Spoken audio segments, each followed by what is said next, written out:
来到11节的感动时刻，今年我们特别规划了很特别的客庄的形态专题，要来去客庄住一晚。这一会儿我们带您深入屏东，在这里呢有很多的客家庄，所以可以来一趟文化之旅，感受客庄风情。比如说呢，可以参观一下客家的伙房，或者是参观三山国王庙，住一晚客家民宿，品尝南洋料理，在这都别有风味。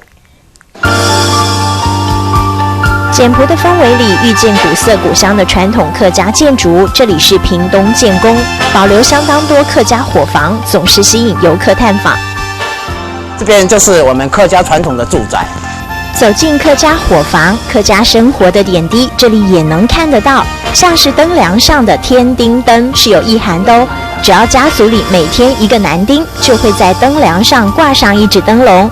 除了要向祖先禀告，也代表庆贺和祝福。两扇门的，跟着导览员的脚步，游客可以清楚了解客庄历史，来趟文化之旅。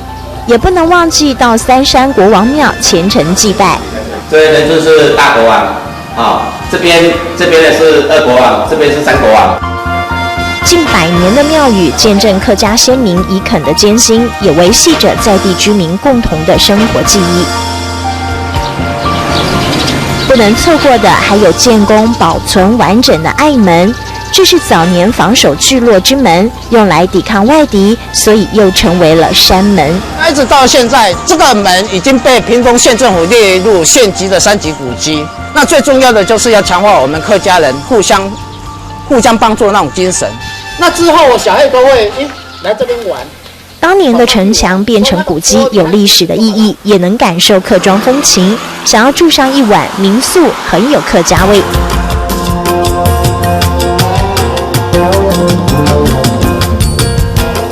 用客家花布灯笼装点，屏东万峦的安峦山庄，可以让游客好好放松一下，休闲的呼吸客庄空气。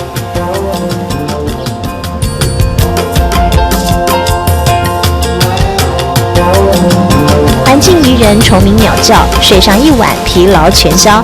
你哪饭剩菜啊？肚子饿了，简单的素食料理也可以很美味。屏东客家庄很炎热，业者把素食做成了精致的美食，令人惊艳。说像是我们的特色，像是我们的咖喱，我们是去当地去印度那里学习，然后用香料开始熬煮这样子。然后还有一些像是葡萄牙式的做那个料理啦，或者是港式的，几乎就是我们这边有很多种国家的特色料理这样子。五沟水的水圳生态也能够亲身感受。来到屏东，走趟客庄，收获满行囊。三山国王庙里求庇佑，爱门前听故事，檐下里异国风的客家素食让人流连忘返。住一晚，昔日伙房生活的紧密化作古朴的客庄氛围，在屏东建工点滴诉说感动时刻。